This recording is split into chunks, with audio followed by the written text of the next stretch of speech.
Hi hello friends, எப்பயுமே சுண்டலில் ஒரே மாதிரி கிரேவி பண்ணிகிட்டு இருக்கீங்கன்னா இந்த மாதிரி ஒரு வாட்டி ட்ரை பண்ணி பாருங்கள். சாதம், சப்பாத்தி, பூரின்னு எல்லாத்துக்குமே சூப்பரான காம்பினேஷனாக இருக்கும்.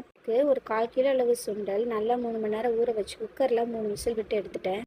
ஒரு பெரிய வெங்காயம் 2 தக்காளியாக வெட்டி வச்சுக்கிட்டேன். நம்ம வச்ச சுண்டலில் தண்ணியெல்லாம் நல்லா வடித்து எடுத்து வச்சுட்டேன். 2 தக்காளியை தனியாக பேஸ்ட் பண்ணிக்கிட்டேன். பீனட் பட்டரும் எடுத்து வச்சுக்கிட்டேன். 1 கப் அளவு தேங்காய் பால் எடுத்து வச்சுக்கிட்டேன். இப்போது அடுப்பில் ஒரு கடாயை வச்சு 2 டேபிள் ஸ்பூன் அளவு ஆயில் விட்டுருங்க. ஆயில் நல்லா சூடானோன்னே நம்ம அதில் பட்டை, ஏலக்காய் 2யும் சேர்த்து நல்லா பொரிய விட்டுடலாம். இது நல்லா பொரிஞ்சோன்னே நம்ம வெட்டி வச்சுருக்க வெங்காயத்தை இதில் சேர்த்துடலாம். சேர்த்து நல்லா வதக்கிக்கோங்க. நல்லா கோல்டன் ப்ரௌனாக வரணும் வெங்காயம். இது நல்லா கோல்டன் ப்ரௌனாக வந்ததுக்கப்புறம் 1/4 டீஸ்பூன் மஞ்சள் தூள், 1 டேபிள் ஸ்பூன் வரமிளகாய் தூள் சேர்த்துட்டு நல்லா வதக்கி விட்டுருங்க. இது நல்லா வதங்கினோன்னா நம்ம எடுத்து வச்சுருக்க சுண்டலை சேர்த்திக்கலாம். சுண்டலை சேர்த்துட்டு நல்லா வதக்கிக்கோங்க.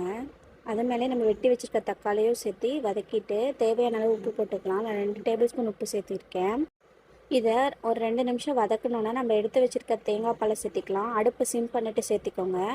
அப்புறம் நம்ம அரைச்சி வச்சுருக்க தக்காளி பேஸ்ட், அது கூடவே பீனட் பட்டரை சேர்த்திக்கிறேன். நான் இந்த பீனட் பட்டர் வீட்லேயே செஞ்சேன். உங்களுக்கு ரெசிபி வேணால் சொல்லுங்கள், போஸ்ட் பண்ணுறேன். எல்லாத்தையும் கலந்து இந்த கிரேவியை நல்லா ஒரு 10 நிமிஷம் கொதிக்க விட்டுடலாம். தேவைன்னா தண்ணி சேர்த்துக்கோங்க. தக்காளிலே தேவையான தண்ணி இருந்தனால நான் எதுவும் சேர்த்தலை. வீடியோ பிடிச்சிருந்தா லைக், ஷேர், சப்ஸ்கிரைப் பண்ணுங்கள்.